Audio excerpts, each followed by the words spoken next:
Lep pozdrav, spoštovana družba. Na kratko vam bi rad predstavil, zakaj izobraževati. Pa bi začel z znanim rekom, ki pravi nekako takole. Zakaj bi vlagali v svoje zaposlene, če nam lahko odidejo?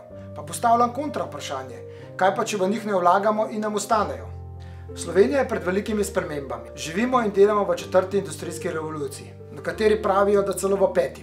Postavljamo pametna mesta, postavljamo pametne organizacije. Zgodila se nam je COVID kriza, ki od nas zahteva dnevno reagiranje. Poklicev prihodnosti še ne poznamo. Zelo dobro pa smo že opisali kompetence prihodnosti. Naj jih samo nekaj omenim.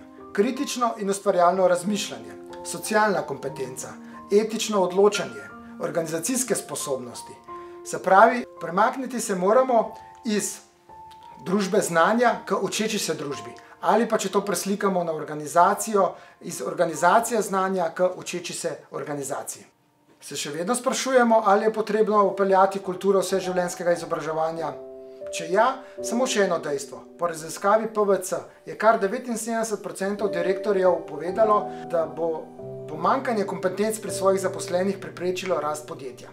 Kot direktor sem se zavezal, da bom v našo organizacijo vpeljal kulturo vseživljenjskega učenja. Tako smo v lanskem letu skupaj s kolektivom oblikovali novo vizijo, redefinirali poslanstvo in si postavili dolgoročne cilje. Pripravili smo tudi razvojni načrt do 2024.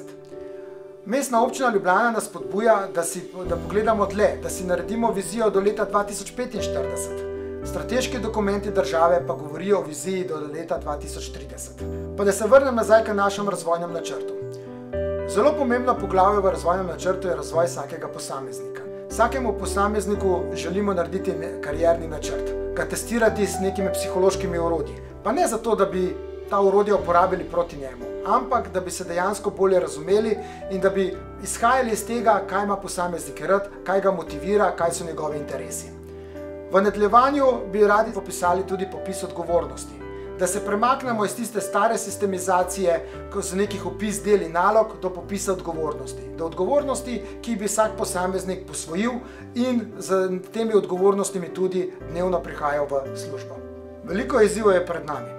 Da pa bomo vizijo dosegli, je ključen kolektiv. Kolektiv, ki se rad uči, ki je inovativen in, kar je najbolj pomembno, pripravljen na spremembe. Odgovornost pa leži na vodji. Ali bomo skupaj za kolektivom vzpostavili učečo organizacijo, ali pa nas ne bo. Cenež Štupar cilj vam lahko pomaga pri vzpostavitvi učeče se organizacije. Veliko programov je financirano sa strani Evropskega socialnega sklada, kar pomeni, da so lahko za vas tudi brezplačno. Zato stopimo skupaj v učečo se družbo.